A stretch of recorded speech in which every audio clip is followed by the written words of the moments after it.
প্রতিটি প্রবাসী ভাই এবং বন্ধুদেরকে বলছি, আপনারা যে চলে যাচ্ছেন ৫ বছরের জন্য প্রবাসে, ৩ বছরের জন্য যে চলে যাচ্ছেন, আপনার বিবাহিত স্ত্রীগুলোকে যে রেখে যাচ্ছেন, একবারও কি চিন্তা করছেন না? যে একটা বিবাহিত পুরুষ এবং একটি মহিলার জীবন কিভাবে কাটে? আপনি ৫ বছরের জন্য চলে যাচ্ছেন, আপনার স্ত্রীকে রেখে। আমরা প্রতিনিয়ত এই ভিডিওগুলো দেখতে, দেখতে এত বিরক্ত হয়ে যাচ্ছি যে প্রবাসীর স্ত্রীগুলো পরকীয়া সম্পর্ক হয়ে আসক্ত। কেন রে ভাই? এদেশে কি ভাত নাই?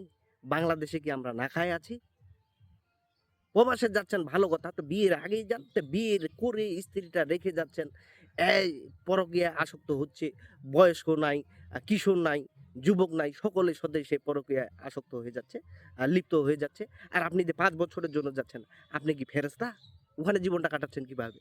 আপনি ওখানে হস্তমৈথুন করছেন, আর আপনার বউ এখানে গিয়ে মানুষের সাথে পরকীয়া করছে। যদি আপনার টাকা ইনকাম করার এতই নেশা থাকে তো বিয়ের আগে করুন। বিয়ের আগে টাকা ইনকাম করে এই বাংলাদেশে আসে বিয়ে করে সুন্দরভাবে জীবনটা কাটান। আর স্ত্রী রেখে প্রবাসে যাচ্ছেন। আর এই স্ত্রী ওই প্রতিদিন বা সবসময় দেখতেছি আমরা ভিডিওগুলা যে কিনা তারা পরকীয়ায় লিপ্ত হয়ে যাচ্ছে। এগুলো এত বিভ্রান্তিকর। কি শুরু হয়ে গেল আমাদের দেশে এটা?